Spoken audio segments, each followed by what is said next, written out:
I want to talk to you today about focus on God and not your problems. The more we focus on something, the more that thing will be magnified.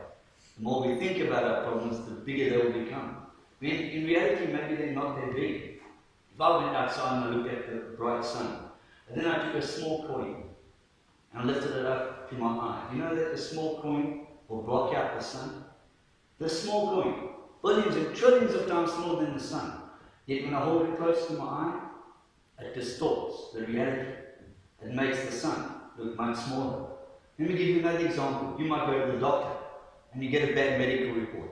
The first thing you do, you come home and you go to the internet. Who does that? And you start self-diagnosing yourself and you start looking on the internet to find out what your problems are. Then you find out there's 43 different side effects for this thing, and you've listed half of them that you have already. And then you find out there's 27 different ways to die from this problem you have. Then what do? You phone 5 friends and tell them about the problem you have. And then they tell you about friends and family that they know they have the same problem. And what's happening?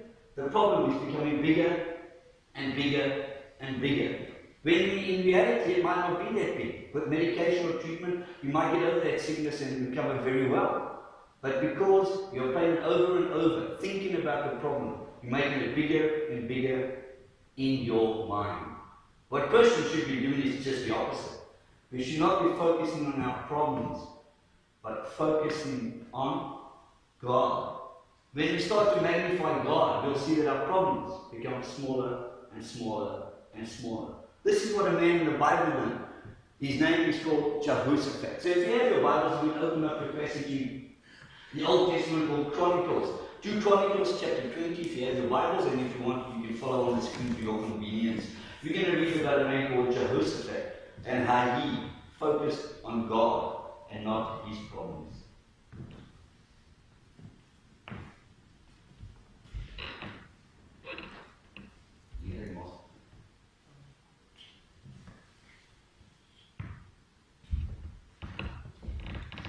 After this, the Moabites, the Ammonites, with some of the Meunites, came to wage war against Jehoshaphat.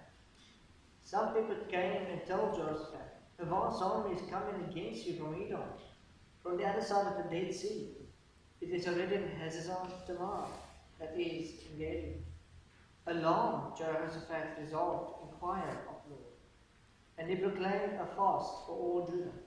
The people of Judah came together to seek help from the Lord.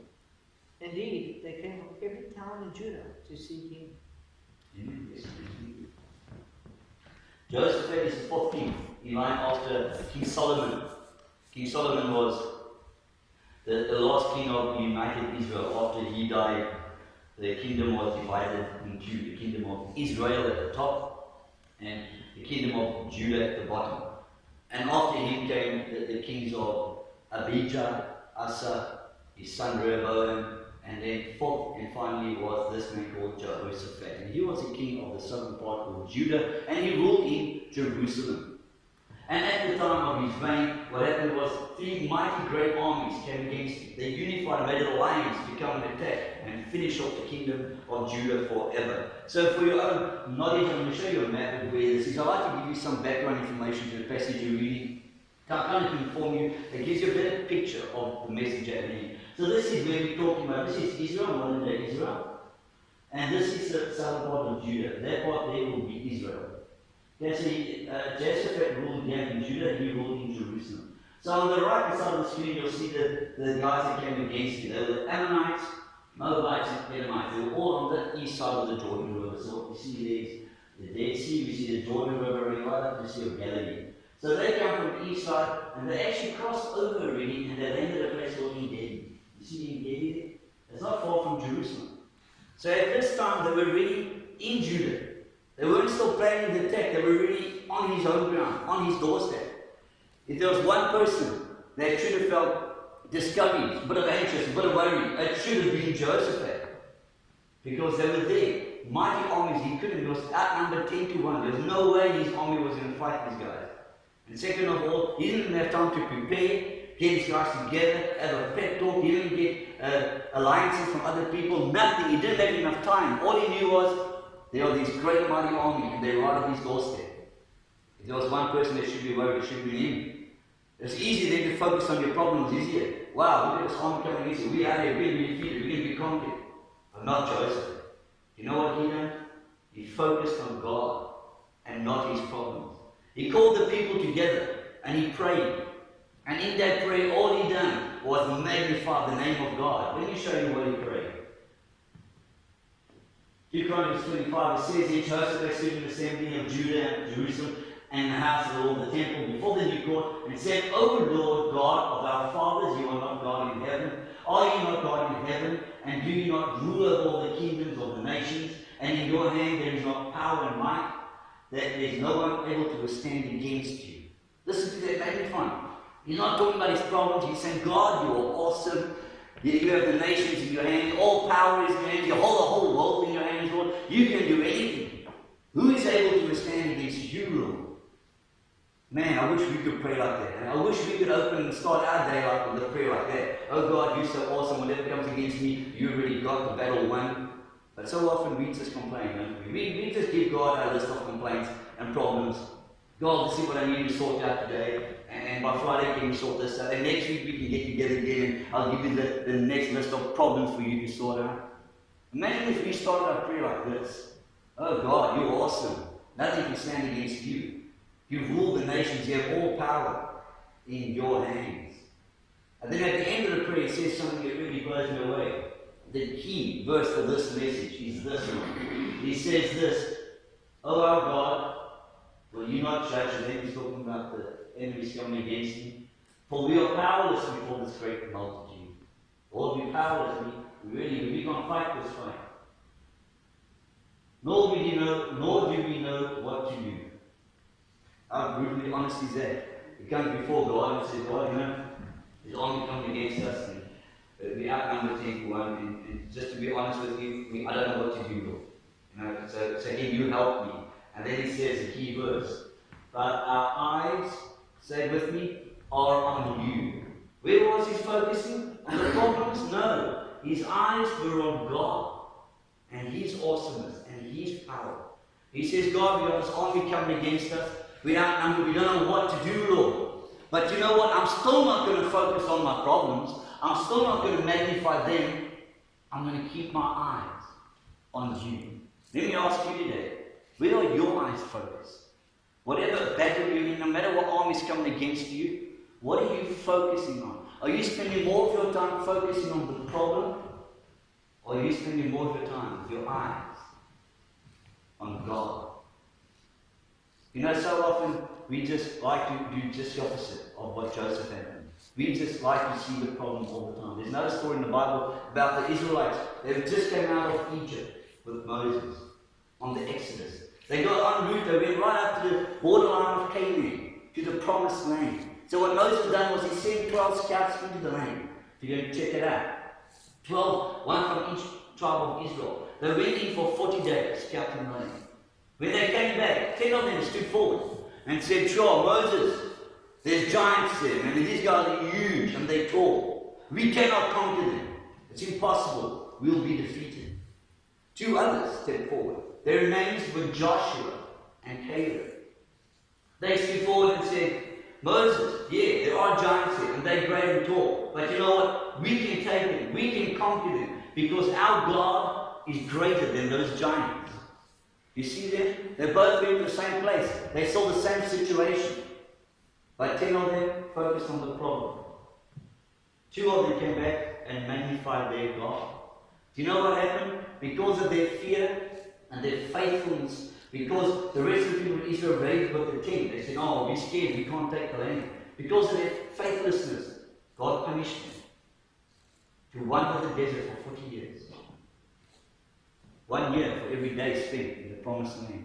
You know what happened? After 40 years, that whole first generation that came out of Egypt had died. The first generation that actually came out of Egypt, they had died before they could enter the promised land. Only 2 people of the original plan made it through. You know what their names were? Joshua and Caleb. Could it be that we're not entering into our promised land, so to speak, because we're focusing on the wrong things?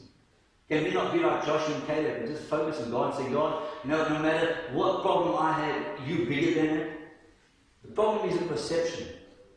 The other 10, they were focusing on themselves and saying, look how small we are compared to how big the problem is.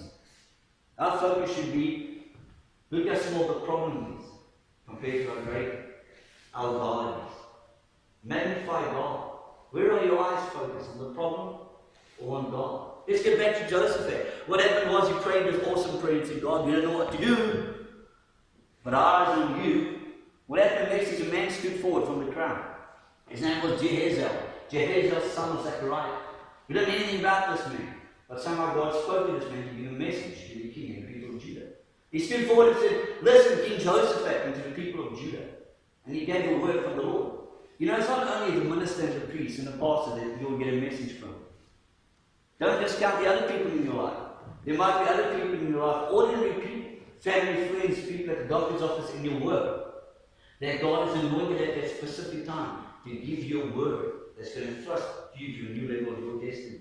Just like this man, out of the crowd, out of the blue, a guy stood forward and said, this is what the Lord says. He says, King, don't be afraid. Don't be discouraged about this great army.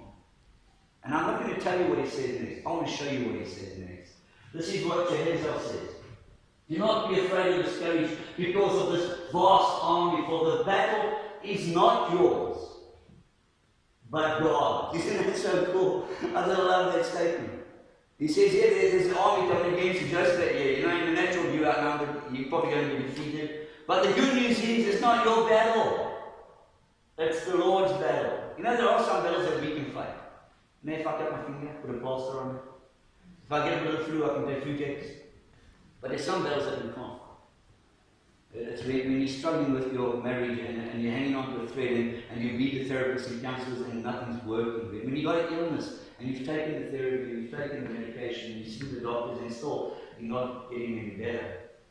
When you have financial constraints and you're overwhelmed with debt, there's some battles that we can't fight.